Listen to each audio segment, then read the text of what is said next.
Best Academy, a step towards the success. So dear students, the topic of today's video is Newton's second law of motion. Okay. So dear students, before seeing the Newton's second law of motion, you must know linear momentum. Okay. So what is linear momentum and what is the importance of linear momentum? This thing already we have discussed in the previous video. Okay. So I hope आपने वो video देखा होगा. Okay. So अगर आपने video नहीं देखा, so please refer or watch that video for the better understanding of this topic. Okay. The link will be given in the description. Okay. So dear students, let's start today's video and see what is the Newton's second law of motion. Okay. So let's start it. Dear students, to understand the Newton's second law of motion, you should know the linear momentum. Okay, so here I am going to explain in brief what is linear momentum. Okay, so linear momentum, it is nothing but simply it is a product of mass of the object and velocity of the object. Okay, mathematically the linear momentum, it is represented by small p and it is given by m into v. Okay, so dear students, here m is the mass of the object and v is the velocity of the object. Okay, so here we can define linear momentum. It is the product of mass of the object and velocity of the object. Okay, I hope it will be clear to you. Okay, if we talk about the SI unit of the linear momentum, so since the SI unit of mass is kilogram and SI unit of velocity is meter per second, so the SI unit of linear momentum, it is kilogram meter per second. Okay, and one more thing dear students, the linear momentum, it is a vector quantity, means it is having magnitude as well as direction. Okay, the direction of linear momentum, it is the direction of velocity of the object. Okay, so I hope dear students, it is clear to you. Now dear students, we are going to define the Newton's second law of motion.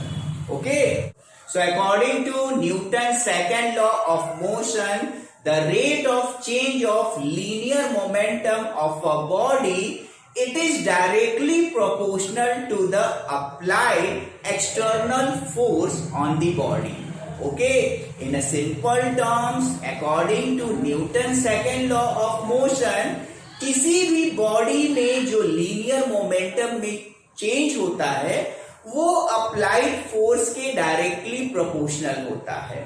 Okay, so dear students, here I have written in the mathematical form here. Okay, so according to Newton's second law of motion, the change in linear momentum upon time, okay, combinedly it is known as the rate of change of linear momentum.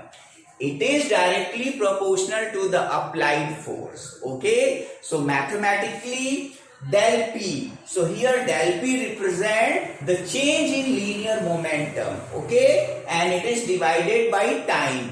Okay, and it is proportional to applied force F here. Okay, so according to Newton's second law of motion, the rate of change of linear momentum, it is directly proportional to the applied force. Okay, so dear students, now after this we are going to derive or mathematically formulate the Newton's second law of motion. Okay, so let's derive it. Now dear students, we are going to see derivation or mathematical formulation of Newton's second law of motion. Okay, so let's derive it. So dear students, let us assume we are having a ball of mass m and it is moving with initial velocity u. Okay, thereafter a force F is applied on the ball for time t. Okay, due to this its velocity becomes and it is now V. Okay, so initially the ball was moving with initial velocity u. After applying a force, its velocity becomes v. Okay, so dear students, just now we have seen what is linear momentum. Okay, so linear momentum, simply it is the product of mass and velocity. We know this. Okay, so now let's calculate the initial linear momentum of this ball. Okay, so here the initial linear momentum, it is represented by P1, and simply it is the product of mass and initial velocity. Okay, similarly the linear momentum, okay, where after force is applied. Okay, so here the linear momentum, it is represented by P2, and it is simply the product of mass and final velocity, that is V here. Okay, so dear students, I hope these two expressions will be clear to you. Okay, so these are the expression of initial and final linear momentum of the ball. Okay, so now dear students, let's calculate the change in linear momentum. Okay, so the change in linear momentum, it is represented by del P here. So del P represent change in linear momentum, and simply it is equal to P2 minus P1. Okay, so just now we have calculated the value of P1 and P2. So after putting the value, we are having MV minus MU. Okay, since we can see M is common, so here we have taken outside, हम लोगों ने यहाँ पे M को common ले लिया. So inside we are having V minus U. Okay, so let us assume this is equation number 1.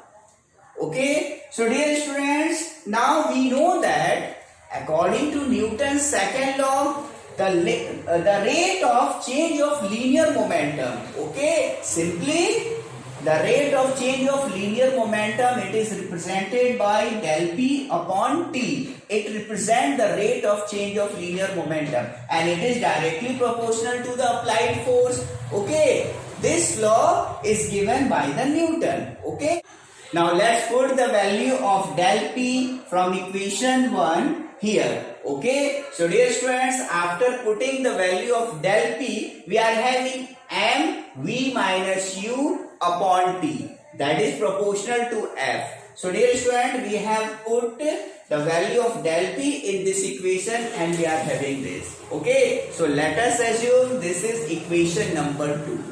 Okay, so dear students, if we see V minus U upon T, okay, so it is nothing, it represents the acceleration of the body. Okay, so dear students, just recall in chapter 1 we have seen the acceleration of the body, and acceleration of a body is nothing but it is the rate of change of velocity of the body. Okay, and mathematically the acceleration is represented by A is equal to V minus U by T. Okay, so this is the mathematical equation or expression of acceleration. Okay, so simply in equation 2 we can replace this quantity. Okay, so after putting the value of V minus U upon T, we are having MA proportional to F. Okay, now we have MA proportional to F. Okay, so dear student, we can also write F proportional to MA. Okay, now let's remove this proportional symbol and writing in equation form. So here we can write F is equal to KMA, where K is the proportionality constant. Okay, and its value is 1 in SI unit. Okay, so after putting the value of K is equal to 1 in this equation, we are having F is equal to MA. So dear students, this is nothing, this is the final expression given by the Newtons and known as the Newton's second law of motion expression. Okay, so dear students, here it is clear from this expression that the force it is given by the product of mass and acceleration, or in other way we can define the force acting on a body. It is simply the product of mass of the body and acceleration of the body. Okay, so this law, this expression was given by the Newton, hence known as the Newton's second law expression. Okay, so I hope, dear students, this derivation will be clear to you. Okay, dear students, आपको video कैसा लगा comment करके जरूर बताइएगा. Okay, सो अगर अभी तक आपने मेरे चैनल को सब्सक्राइब नहीं किया है so please subscribe it. Okay, as well as bell icon को भी आप प्रेस कर दीजिए ताकि मेरे नए वीडियो का नोटिफिकेशन मिल सके. ओके, सो मिलते हैं नेक्स्ट वीडियो में. Till then be happy and take care of yourself.